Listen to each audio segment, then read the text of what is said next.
보겠습니다. 오늘은 지난주에 이어서 사도신경 두 번째 시간입니다. 첫 번째 시간에서 첫째 부분, 둘째 부분, 성부 하나님 그리고 성자 예수 그리스도에 대한 믿음, 그 부분을 좀 보았고요. 오늘은 셋째 부분, 넷째 부분, 성령님, 성령 하나님에 대한 부분과 그리고 교회, 성도의 교제, 그리고 성도의 신앙생활에 대한 믿음, 무엇을 믿고 우리가 살아가고 있는가에 대한 부분을 오늘 좀 보도록 하겠습니다. 셋째 부분부터 함께 보시죠. 성령을 믿사오며, 아주 간단합니다. 성령을 믿사오며, 이 한 구절인데 여기에 이제 해당되는 내용이 어떤 것인지 칼뱅이 어떻게 얘기하는지 한번 보십시다. 우리는 성령을 믿는다고 고백하는 것이지만 더욱 그분이 아버지와 아들과 함께 계시고 거룩한 삼위일체 하나님의 제3위이며 아버지와 아들과 동일 본질이며 함께 영원하며 전능하사 만물의 창조자이란 것을 믿는다. 이렇게 되어 있죠. 성령을 믿는다는 것이 아버지와 아들과 함께 계시고 거룩한 삼위일체 하나님의 제3위이며 성부, 성자 하나님과 동일 본질이고 영원하며 무엇보다도 창조자라는 것이죠. 성령님을 믿는다라고 했을 때 거기에 담겨 있는 내용이 이런 것이라는 거죠. 우리가 성령 하나님을 성부 하나님과 성자 예수님에 비해서 비교적 이렇게 표현하는 게 좀 어색하긴 한데요. 성부 하나님이나 성자 하나님에 비해서 조금 중요성이나 우리 가운데서 비중이 많이 좀 약하죠. 다른 하나님, 성부 하나님, 성자 하나님을 표현할 때보다. 그러다 보니까 이제 성령님에 대해서 함부로 대하기도 하고 우리가 막 부릴 수 있는 영인 것처럼 이렇게 하는데, 우리가 성령님을 믿는다고 했을 때는 그분은 삼위일체 하나님, 하나님에 대한 고백인 거죠. 그래서 삼위일체 하나님의 삼위라는 것, 그리고 성부, 성자 하나님과 동일 본질이라는 것, 함께 영원하다는 것, 특별히 전능하사 창조자라시는 것, 우리의 창조주이시라는 것을 믿는 것이다라는 것이죠. 그것이 우리가 삼위일체 하나님을 믿는 것일 뿐만 아니라 성령 하나님을 믿는다라고 하는 고백이라는 겁니다. 그러나 그것이 이제 구체적으로 그분이 어떤 분인가에 대한 고백은 조금 더 자세하게 알 필요가 있습니다. 이제 이 부분입니다. 이 아랫부분 보시죠. 우리가 인정하게 되는 사실은 아버지께 이르는 그리스도 외에 다른 길이 없듯이 성령 외에 다른 지도자나 인도자가 우리에게는 없다. 하나님께서 성령 하나님은 어떤 분이시냐? 성자 예수 그리스도 외에 다른 길이 없듯이 성령 하나님 외에는 다른 지도자나 인도자가 우리에게 없다라는 겁니다. 성령님을 통하지 않고서는 하나님께로부터 어떤 은혜도 오지 않는다. 그러니까 이런 거겠죠. 이 글에 있는 내용대로 보면 성자 예수 그리스도는 우리가 걸어갈 길이고요. 성령 하나님께서는 그 길을 걸어갈 수 있도록 도움을 주시고 우리를 힘주시는 분이시고, 그분을 통하지 않고서는 하나님께로부터 어떤 은혜도 오지 않는 통로 되시는 분이라는 것이죠. 그래서 은혜는 그 자체의 성령의 능력이요 활동이고, 은혜를 통해서 성부 하나님은 아들 안에서 모든 선한 일을 이루시고, 은혜를 통해서 그는 의롭게 하시고 거룩하게 하시며 우리를 씻기시고 그에게 불러 가까이 가게 하셔서 우리가 구원을 얻게 하신다. 근데 그것이 성령을 통하지 않고서는 우리에게 이루어지지 않는 일. 그러니까 예수 그리스도는 성부 하나님께서 구원을 계획하시고 성자 예수 그리스도께서 그 구원의 길이 되셨고, 그 길을 걸을 수 있도록 성령 하나님께서 우리를 이끌어 주시는. 그래서 성부, 성자, 성령 하나님의 그 모든 사역 가운데서 우리가 구원을 이루는 거니까 은혜가 처음부터 시작해서 끝까지 알파와 오메가가 다 하나님으로부터 오는 것이죠. 그래서 우리가 성부 하나님을 믿는다, 성자 하나님을 믿는다, 성령 하나님을 믿는다라는 것은 바로 우리의 구원이 하나님으로부터 이렇게 오고 하나님으로부터 우리는 인도함을 받고 처음부터 끝까지 은혜의 측면에서 봤을 때 그렇게 설명할 수 있고 이해할 수 있게 되는 겁니다. 계속 보십시다. 그러므로 성령은 이런 방식으로 우리 속에 거하시면서 우리를 그의 빛으로 비추사 우리로 하여금 그리스도 안에서 얼마나 부요한 하나님의 선하심을 소유하고 있는지 배우고 또 명백히 깨닫게 하시는 것이다. 우리 안에 이렇게 이런 방식으로 거하시면서 우리에게 빛을 비춰주셔서 우리로 하여금 그리스도 안에서 얼마나 부유한 하나님의 선하심을 소유하고 있는지를 명백히 배워서 깨닫게 하시는 그런 분이라는 거예요. 아래 보십시다. 성령의 이런 은사들은 우리의 어떤 의무나 공적에 따른 것이 아니라 하나님의 선물로서 자유롭게 우리에게 주어진 것이다. 그러므로 우리는 성령님을 믿는다. 그분이 아버지와 아들과 함께 우리의 한 분이신 하나님이심을 인정하면서 우리가 거룩한 복음의 말씀을 들었기 때문에 우리가 그분을 믿음으로 받아들였기 때문에 우리가 이제 그 믿음 위에 굳게 서 있기 때문에 이 사역과 능력이 그의 것인 줄 확신하고 굳게 주장하는 것이다. 이 내용이 바로 그런 아까 제가 방금 전에 말씀드렸던 성부 하나님, 성자 하나님, 성령 하나님으로부터 우리가 은혜를 지금 받고 있는 것이죠. 그래서 우리가 하나님의 선물로 자유롭게 우리에게 거저 주신 그 모든 은사들 우리의 공적에 따른 것이 아니라 모든 것을 받는다. 처음부터 끝까지 하나님의 은혜입니다. 라고 고백하는 게 바로 이런 의미라는 거죠. 자, 성령 하나님은 조금은 간단하게 여기까지 이렇게 돼 있고요. 이제 넷째 부분으로 곧바로 들어갑니다. 넷째 부분 한번 보시겠어요? 이 부분인데 이 부분을 한번 보시면 이게 이제 고백입니다. 거룩한 공예와 성도의 교통과 죄를 사하여 주시는 것과 몸이 다시 사는 것과 영원히 사는 것. 지금 몇 가지냐면 5가지입니다. 하나, 둘, 셋, 넷, 5가지. 이렇게 5가지에 대해서 이제 우리가 하나하나 살펴볼 거예요. 근데 이제 책을 읽어보셔서 아시겠지만 이 거룩한 공예 부분이 상당히 깁니다. 자, 지금부터는 이 거룩한 공예에 대한 부분을 봅니다. 우리는 거룩한 공교회를 믿는다. 여기서 공회라는 말이 공교회라는 말이에요. 공회라는 말이 공교회라는 말. 다시 말해서 선택받은 자의 전체 수, 천사들이나 사람들 중에서는 죽은 자든지 아직 살아있는 자들, 산 자들 중에서는 어느 땅에 살고 있든지 또 어느 민족 속에 흩어져 있든지 간에 이들이 한 교회요 사회이며 하나님의 한 백성인 것을 믿는 것이다.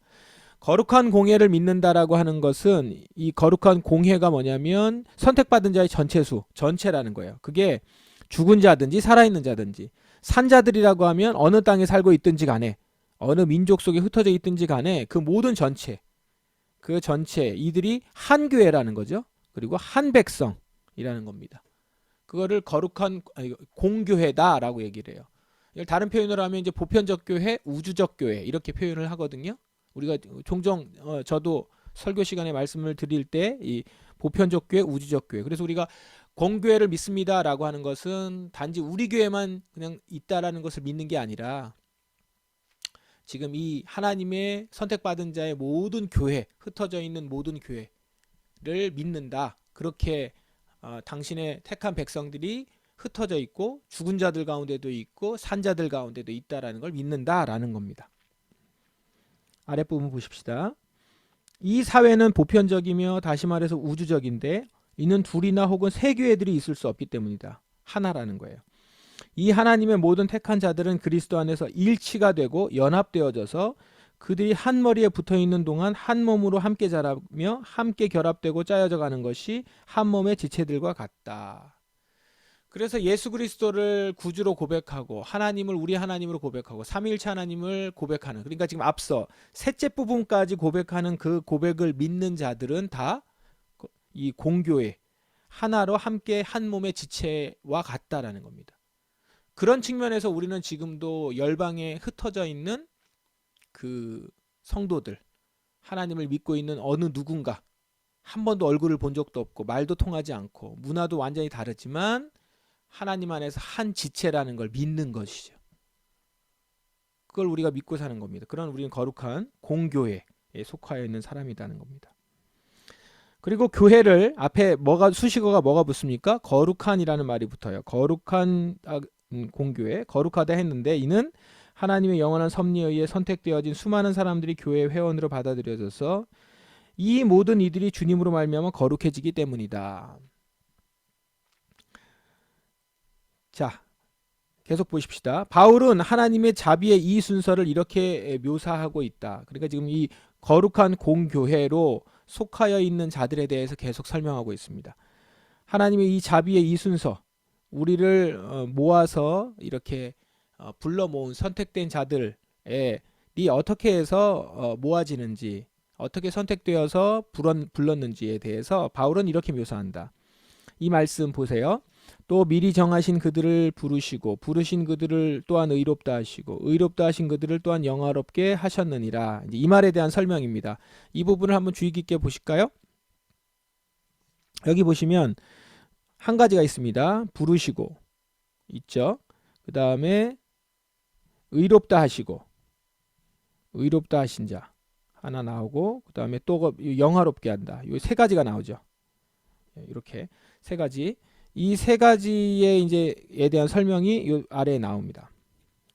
여기 나와요. 그가 자기 사람들을 그에게로 이끄실 때 그들을 부르신다. 그가 자기 사람들에게 그에게 이끄실 때 그들을 부르신다. 그러면서 자신을 보여주사 그들로 하여금 하나님을 그들의 하나님이요 아버지로 인정하게 하신다. 자, 그 다음에 이제 의롭다 하는 부분이에요. 또는 그는 또 그들에게 그리스도의 의의 옷을 입혀 의롭다 하시는데, 이 의의 옷이 그들의 완전이 되게끔 꾸미시고 또 본래 그들의 불완전을 덮어 감추는 것이다. 그리고 이제 그들의 육체 부패를 매일 씻는 자들을 그는 성령의 축복들로서 소생시켜 그들이 새로운 생명으로 거듭나게 하며 마침내 하나님 보시기에 거룩하고 흠없이 나타나게 하시는 것이다. 자, 여기까지가 의롭다에 대한 부분에 대한 설명이에요. 이 부분을 좀 여러분이 잘 보셔야 됩니다. 의의 옷을 입혀서 의롭다 하시는데, 의의 옷이 그들의 완전이 되게끔 꾸미시고 본래 그들의 불완전을 덮어서 감추는 거예요. 우리를 불완전을 덮어서 감춰서 완전히 되게끔 하시고, 그리고 이제 그들의 육체의 부패를 매일매일 씻는 자들을 그는 성령의 축복들로서 소생시켜서 그들이 새로운 생명으로 거듭나게 하고, 그 다음에 마침내 하나님 보시기에 거룩하고 흠없이 나타나게 하시는 거라는 거예요.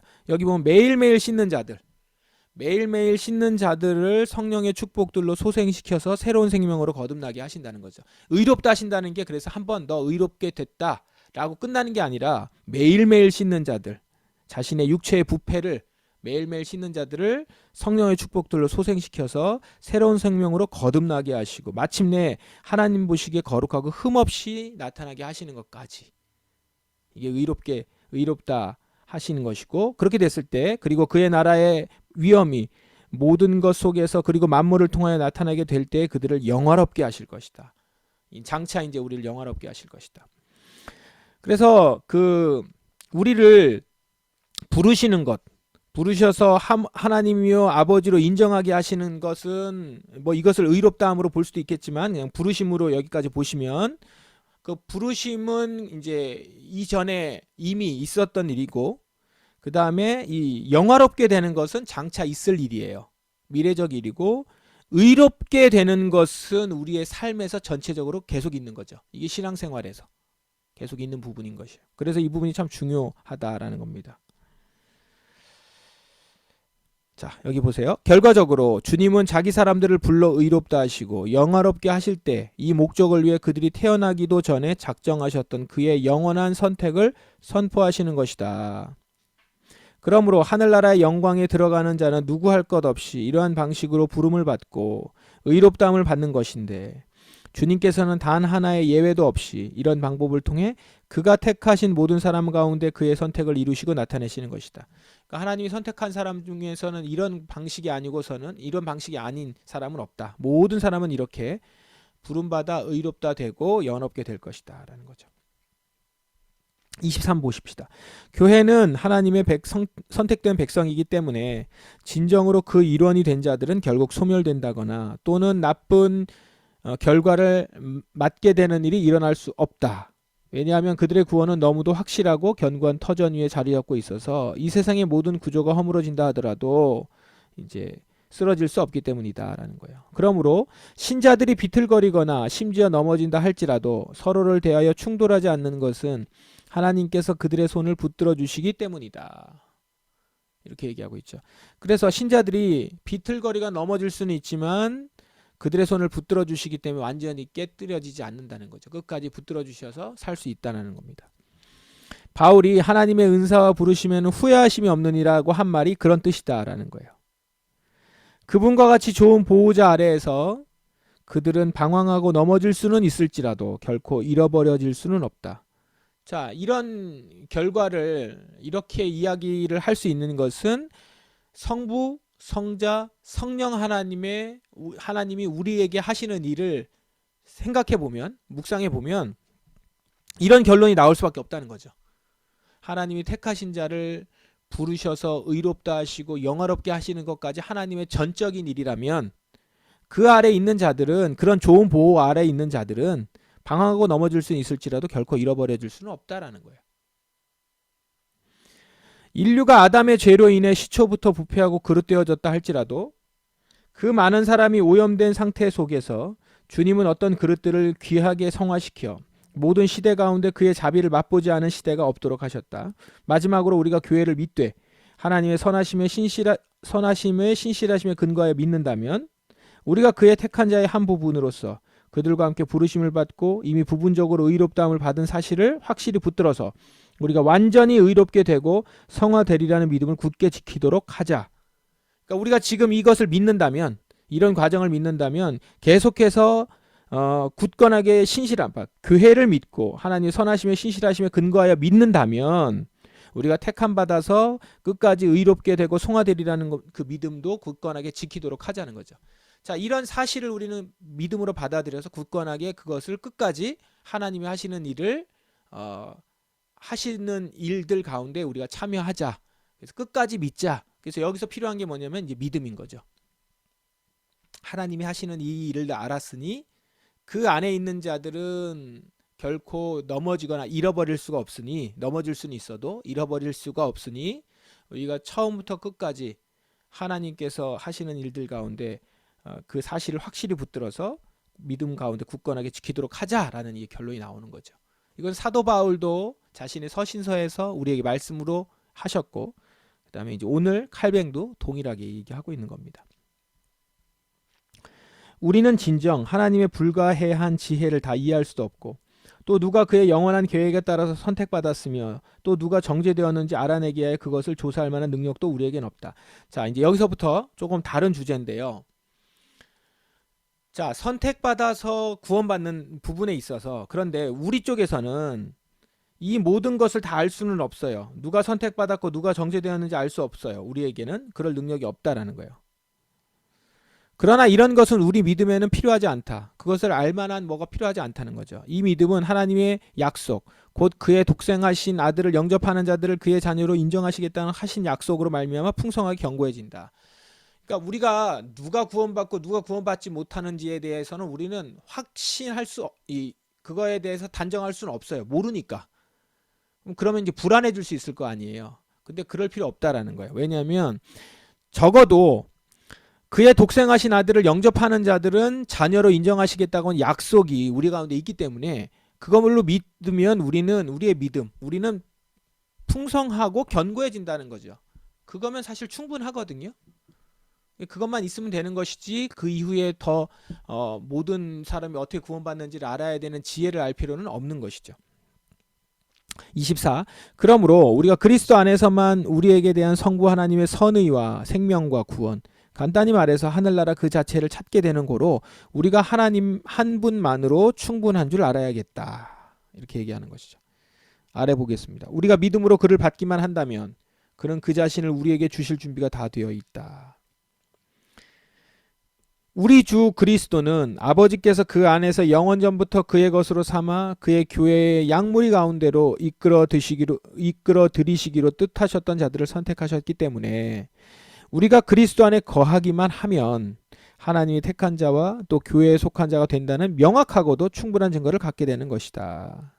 그러므로 우리가 믿음으로 그리스도와 또 그에게 속한 모든 것을 얻게 되는 것이라면 그분 자신이 아버지의 사랑하는 아들이요 또 천국의 상속자인 것과 마찬가지로 우리 또한 그를 통해 하나님의 자녀로 입양되어 그의 친구와 동료가 되어 그가 받을 상속을 함께 나눌 자로 참여하게 된다는 사실이 틀림없이 성립되어져야만 하겠다.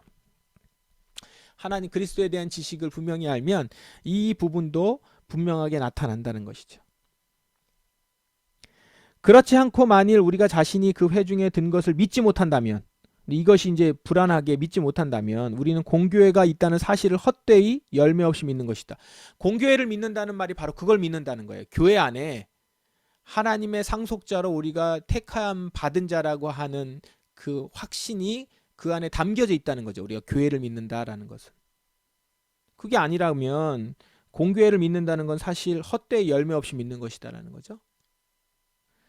하지만 다른 이들이 이 교회에 속하였는지 결정하는 일이나 다른 이들, 당신은 그런데 다른 이들이 이 교회에 속하였는지 결정하는 일이나 또 선택된 자를 유기된 자들과 구분해내는 일은 우리에게 맡겨진 일이 아니다. 이 일은 하나님만의 특권인데 바울의 표현대로 하면 하나님께서 자기 백성을 아신다.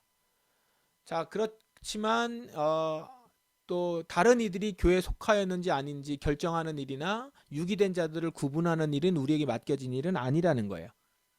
우리가 믿음으로 구원받을 것을 확신할 수는 있으나 다른 이들이 그렇게 구원받을 것인지 아닐 것인지에 대한 확신은 그것에 대한 구분해 내는 일은 우리에게 맡겨진 일이 아니다라는 겁니다. 계속 지금 그 부분을 반복해서 얘기를 하고 있죠. 자, 그러면서 이제 그러면 아예 다른 사람들에 대한 것들은 우리가 관심을 끊어야 되느냐? 다른 사람이 구원을 받고 안 받고는 우리가 모르는 일이냐? 그렇지 않다는 얘기를 여기서 합니다. 26번. 택한 자를 우리가 확실하게 확인해 볼 수는 없지만 그래도 성경은 우리에게 어떤 확실한 표시들을 일러주기 때문에 그에 비추어서 하나님께서 우리에게 허락하신 범위 안에서 누가 하나님의 자녀로 택함 받았는지 택함 받은 자인지 누가 유기되고 소외된 자들인지 구별해 볼 수 있다라는 거예요. 우리에게 어떤 확실한 표시들을 일러주기 때문에 성경은 그거에 비추어서 결국 우리와 함께 같은 하나님과 그리스도를 그 신앙의 고백을 통해서나 생활의 모범 또는 성례전의 참여 등을 통해 고백하는 자들은 사랑의 규칙에 의해 선택받은 자요 교회 회원으로 볼 수가 있다. 우리와 같이 이렇게 고백하는 자, 교회 안에 있는 자들, 교회 안에서 같은 고백을 하며 신앙 고백을 통해서 예배의 참여를 통해서 고백하는 자들은 사랑의 규칙에 선택받은 자요 교회 회원으로 볼 수가 있다는 거예요. 그렇게 구분할 수 있다는 거예요. 비록 그들의 도덕 생활 속에 약간의 불완전이 남아있다 하더라도 그들이 자기들의 악행을 지나치게 찬동하거나 자랑하지만 않는다면, 그러니까 이런 거죠. 내가 뭐 죄 지어도 괜찮아, 나 죄 짓는 거 아무렇지도 않아, 그걸 막 자랑하거나 찬동하거나 그러지 않고 좀 불안하고 여전히 도덕 생활 속에서도 불완전한 면들이 있어도, 완전한 사람이 없기 때문에 있어도 그가 사랑의 규칙 안에서 교회 안에서 예배에 참여하고 신앙 고백을 통해서나 여러 가지를 볼 때 우리는 구분할 수 있다라는 겁니다. 그렇게 여기도 좋을 것이다. 그래서 이런 표시와 조짐을 통해 성경은 누가 하나님의 택한 자요, 하나님의 자녀, 하나님의 백성, 하나님의 교회인지 분간해낼 수 있도록 한다. 반면에 우리와 같은 신앙을 고백하지 않는 자들 또는 비록 입술로는 고백하더라도 그들의 행동으로는 입술로 고백하는 하나님을 여전히 부인하는 자들. 자, 이거 보세요. 자, 그러면 우리와 같이 속해 있지 않는 자들도 분간해낼 수 있죠. 하나님의 교회 안에 들어있지 않은 사람도. 그 사람이 누구냐면 우리와 같은 신앙을 고백하지 않는 자들. 당연하겠죠? 신앙 고백 안 하는 사람들. 근데 또 하나가 있어요. 비록 입술로는 고백하더라도 그들의 행동으로는 입술로 고백하는 하나님을 여전히 부인하는 자들. 그러니까 이게 뭐예요? 우리 지난 주일에 같이 나눴던 회개에 합당한 열매를 맺지 않는 자예요. 평생을 통해 사악하고 버린 사람들, 죄의 탐욕에 취해 있는 자들, 자기들의 악함을 전혀 개의치 않는 자들. 그러니까 입술로만 고백하고 자신의 믿음의 신앙의 그 이력, 그 다음에 혈통 이런 것만 그냥 생각하는 사람들도 여기에 포함돼요. 이런 유의 사람들은 그 스스로 보여주는 조짐들을 통해서 그들이 교회의 일원이 아닌 것을 나타낸다. 조짐들이 나타나는 것이죠. 성경에도 바리새파 사람들, 사두개파 사람들을 예수님이 지적하셨던 내용들, 스스로 아브라함의 자손이라고 생각했던 이 부분이잖아요. 그런 것들을 가지고 추론해낼 수 있어요. 지금 우리 상황에서 그런 사람들의 모습이 어떤 것이냐? 바로 이런 거예요. 행동으로는 입술로 고백하는 하나님을 여전히 부인하는 거죠. 입술로만 고백하고 행동으로는 그 입술 고백하는 대로 행동하지 않는 자들이라는 거예요. 그래서 이런 자들에게 이제 필요한 것이 뭐냐면 이제 출교인데, 출교라는 것이 제정된 것도 이런 경우에 사용하기 위함이라는 거예요. 그리스도에 대한 믿음을 거짓으로 꾸미면서 그 생활에 무가치함이나 거침없이 마음대로 죄짓는 모습을 통해서 교회의 거침 돌만이 될 뿐, 그리스도의 이름에 적합하지 못한 자들을 신자들의 회중에서 끊쳐지고 나가도록 하기 위해서라는 거예요. 출교가 그런 의미에서 있는 것입니다. 그러니까 출교는 그 상대방을 그 사람을 쫓아내는 것 쪽에 목적이 있는 게 아니라 출교를 통해서 교회를 지키기 위한 거예요. 교회의 거침돌만이 될 뿐이기 때문에. 첫 번째, 그들이 그리스도인이라는 이름으로 하나님께 욕이 되지 않게 하기 위함이에요. 그 사람들이 그리스도인이라는 이름으로 활동함으로 인해서 세상 사람들에게 그리스도인이 저렇게 해? 라고 하면서 하나님께 욕이 되지 않도록, 그리스도인도 아닌데 그리스도인이라는 이름으로 살아가면서 하나님께 욕이 되지 않도록 하기 위해서. 두 번째는 빈번한 접촉으로 그들의 타락한 삶의 모범이 다른 사람들도 부패시키는 걸 막기 위해서. 교회 안에 있으면서 교회 거침 돌이 되고 다른 사람들을 부패시키는 영향을 준다라고 하면 그들은 출교의 대상이 된다는 거예요. 출교 안에서 권징이 일어나기도 하고, 권징을 출교보다 좀 약한 것이라고 볼 수도 있는데, 이제 권징을 보십시다. 권징할 사람들을 우리는 당분간 교회로부터 고립시키되 분별하도록 허락된 범위 안에서 하며 앞서 말한 규칙을 따라서 할 것이다. 하지만 우리는 그들이 마치 하나님의 손에서 내던져진 자들인 것처럼 다룸으로써 그들로 하여금 절망케 하여서는 안 된다. 권징하되 교회를 지키기 위해서 그들에게 치리를 하고 그 다음에 출교까지도 하고 하지만 그들이 하나님의 손에서 던져진 자들인 것처럼 다룸으로써 절망하게 해서는 안 된다. 이미 버려진 자인 것처럼 포기해버리는 것은 전적으로 잘못된 일이다라는 것이죠. 자, 물론 이제 출교하고 권징은 조금 그 단계별로 다를 수는 있어요. 권징은 조금 더 약한, 출교보다 약한 부분으로 이렇게, 그것은 이제 어떻게 정하기에 나름이겠죠. 하여튼 여기서는 출교와 권징을 나눠서 있고요. 아주 이제 심한 경우가 있습니다. 이미 정죄된 것으로 보아야 할 자들도 있어요.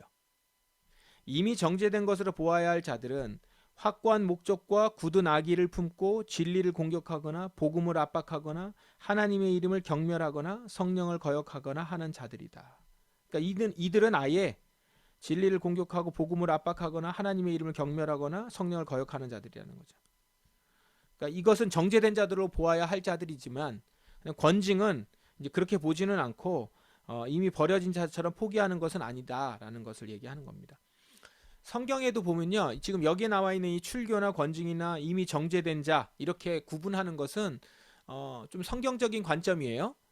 그 성경 레위기에도 보면은 죄를 이제 회개하고 죄를 씻어서 대속하는 그런 단계가, 죄에 대한 단계가 여러 가지가 있어요. 그래서 어떤 죄는 속죄제를 드리면서 매번 이렇게 씻을 수 있고요. 반면에 어떤 또 다른 죄는 대속죄, 1년에 한 번 있는 대속죄일에만 회개가 가능한, 대속이 가능한 죄가 있어요. 그때까지는 성전에 올라가지 못하는 거죠. 그런 죄를 진 자는. 그러니까 일종의 권징이나 출교에 해당하는 거겠죠. 대속죄일이 지나서야지만 그가 이제 죄에서부터 깨끗하게 된 자가 있고요. 또 하나는 뭐냐면 이런 대속죄일의 죄로도 해결이 안 되는 죄가 있어요. 그게 바로 이런 겁니다. 굳은 악의와 진리를 공격하거나 복음을 압박하거나 이런 식으로 이렇게 아예 하나님을 대적하는, 성령을 거스르는 죄, 이런 게 이렇게 있습니다. 구분이 되어 있어요. 죄라고 다 똑같은 죄가 아니에요. 좀 거기에 맞춰서 좀 구분해서 이야기를 하고 있다라는 사실을 우리가 좀 여기서 보시면 좋겠습니다. 어쨌든 우리가 이들을 대하는 데 있어서 중요한 부분이 있습니다. 우리가 할 수 있는 최선의 능력으로 서로를 상호 편견 없이 대하도록 주의해야 하겠다라는 거죠. 우리가 서로를 상호 공평과 인내로 대하고 평화와 사랑을 끼침으로써 하나님의 비밀한 판단을 어리석게 침범하지 않고 또 우리 자신의 오리와 흑암에 휘말려 들지 않도록 해야겠다. 이제 이 문제를 한마디로 표현한다면 사람 자체를 죽음에 이르도록 언도하지는 말고 그는 하나님의 손과 심판 안에 있다. 다만 각 사람의 행사를 하나님의 법에 따라 선하게 규칙대로 제기만 하자. 제기하는 것만 하자라는 거죠. 그래서 출결을 이러한 의미로 이해해야 하겠다라는 겁니다. 그 사람을 순간적으로 정죄함으로써 영원토록 안전케 한다는 것이다. 잠시 그렇게 해서 깨우쳐서 주께로 돌아오게 하려고 하는 목적으로 해야 된다라는 것이죠. 그래서 여기 보면 결론적으로 비록 교회 권징에 의하면 우리가 출교된 사람들과 친근하게 살고 친밀한 교제를 나누는 것을 허락하지는 않지만 이제 조심해서 지내야 되고 같이 친밀한 교제, 성도의 교제를 할 수 없잖아요. 성도가 아니니까. 성도가 아닌 것처럼 행동하니까. 그것들을 허락하지는 않지만 그럼에도 불구하고 우리는 우리가 할 수 있는 어떠한 방법을 통해서든 위로와 가르침으로든지 혹은 자비와 부드러움으로 하든지 하나님께 우리 자신의 기도를 드림으로써든지 그들이 좀 더 덕스러운 삶으로 돌아오고 교회의 교제와 일치해로 되돌아오도록 노력해야만 한다. 그런 사람들뿐만 아니라 이제 터키인들과 사라센인들, 이들은 이제 무슬림에 해당하는 자들이죠. 이슬람권에 있는 사람들. 그 밖에 기독교의 적들에 대해서도 같은 태도로 대해야 하겠다. 그들을 우리와 같은 믿음으로 만들기 위해 많은 사람들이 지금까지 사용하고 있는 방법들을 우리는 결코 용인할 수 없다. 그들을 핍박한다거나 대적한다거나 그런 거겠죠. 십자군 전쟁을 일으켰을 때 십자군들이 바로 그런 방식이었습니다. 이런 걸 용납할 수 없다. 즉 그들로 하여금 불과 물과 다른 일상 요소들의 사용을 금지시키고 그들의 인간성을 부인하고 그들을 칼과 무기로 윽박지르는 방법, 이런 걸로 그들을 대해서는 안 된다라는 거죠. 그들과 친밀한 교제를 나누는 것을 허락하지는 않지만 그것을 오늘날 우리에게도 충분히 지금도 적용해야 되고 생각해야 될 부분입니다. 29번, 우리가 볼 때는 하나님의 말씀이 순전히 전파되고 경청되는 곳, 그리스도께서 제정하신 대로 성례가 시행되는 곳에는 하나님의 교회가 존재한다고 의심치 않고 말할 수 있다. 자, 거룩한 공교회를 믿는다라고 하는 부분을 좀 계속 얘기하고 있습니다. 그래서 이 맨 마지막 부분에 하나님의 말씀이 순전히 전파되고 경청되는 곳, 제정하신 대로 성례가 시행되는 곳에는 하나님의 교회가 존재한다고 믿을 수 있다라는 거죠. 그것을 우리는 믿는 것이다 라는 것이 하나님의 교회, 거룩한 공교회를 믿는다라고 하는 의미입니다. 여기까지가. 그래서 교회를 믿는다라고 했을 때 그 믿음에서는 교회를 어떻게 지켜가야 되고 교회가 어떤 곳이며 교회에서의 고백이 무엇이며 그 안에서 교회 안에서 교회를 어떻게 지켜가야 되는지에 대한 얘기를 쭉 했죠. 거룩한 공교회라고 하는 의미를 가지고. 자, 이제 두 번째는 거룩한 공교회를 믿으며 그 다음에 성도의 교제를 믿는다라고 하는 부분입니다.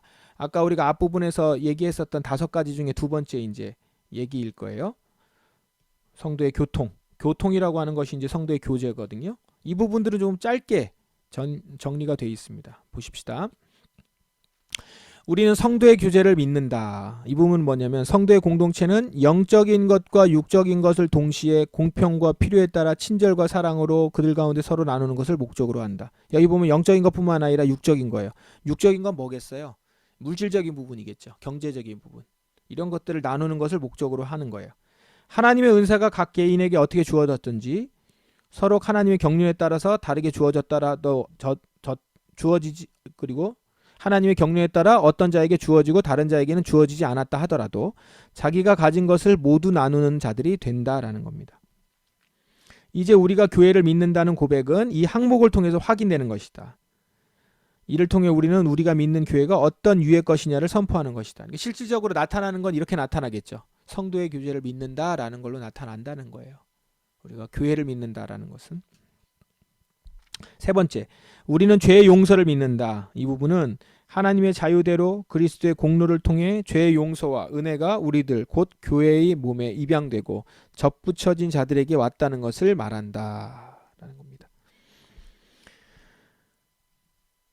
이제 교회 자체는 이 죄의 용서로 구성되고 이것이 기초가 되어 교회를 지탱한다. 죄의 용서가 하나님께로 이르는 길이요 또 그분이 우리와 화해하게 되는 수단이 되기 때문에 이 죄의 용서만이 우리에게 교회로 들어가는 문을 열어주며 우리를 그 안에 머물게 보호해준다. 그러니까 죄의 용서를 통하여 교회 안에 이 죄의 용서로 교회 자체는 죄의 용서로 구성되고 그걸 기초로 해서 교회가 지탱되어 있는 거죠. 그리스도 안에서 용서가 있다라는 거예요. 그것이 교회의 모습이라는 거죠. 신자들이 이 죄 용서를 받는 때는 그들이 자기들의 죄의 자각으로 억압되고 고통받고 고민하고 있는 중에 하나님의 심판을 느끼며 두려워하고 스스로에 대해 혐오하고 무거운 짐 밑에서 탄식하고 허덕일 그때이다. 이 죄에 대한 혐오와 또 스스로의 혼란으로 인해 그들은 자기 육체와 거기서 파생되는 모든 것을 죽이는 것이다. 그러니까 죄 용서를 받을 때 죄의 자각으로 인해서 억압과 고통과 고민, 심판 느끼고 두려워하고 혐오하고 이런 것들을 느낀다는 거예요. 교회 안에서 죄 용서 받을 때. 그때의 이 죄에 대한 혐오와 스스로의 혼란으로 인해 그들은 자기 육체와 거기서 파생된 모든 것을 죽이는 것. 그런 걸 느끼는 가운데 죄 용서를 받는 거거든요. 그러니까 교회 안에서 이런 일들이 일어나요.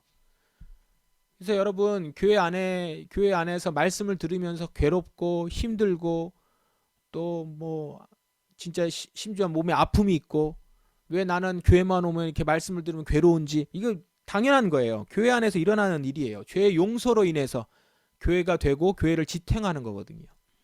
그러니까 자꾸 이런 거 없이 교회가 힐링을 주고 그냥 위로하고 사랑만 얘기하고 좋은 것만 얘기하고 그냥 보듬어 주고 그건 그 보듬어 주는 건 죄의 고통 가운데서 상처받은 자가 치유받으면서 보듬어 주는 것이지 그냥 감싸 이렇게 회칠한 무덤처럼 가리는 것을 얘기하는 게 아니라는 거죠. 그래서 이 말씀으로 인해서 괴로움이 있는 것은 교회 안에 당연히 일어나는 일이다. 그거를 이렇게 거절해서는 안 된다라는 거죠. 그걸 여기서 보여줍니다. 우리는 죄의 용서를 믿어요. 죄 용서를 믿는다는 고백을 하는 사람이라면 이런 부분들을 충분히 받아들이는 것이죠. 이제 마지막으로 네 번째, 우리는 몸의 부활을 믿는다.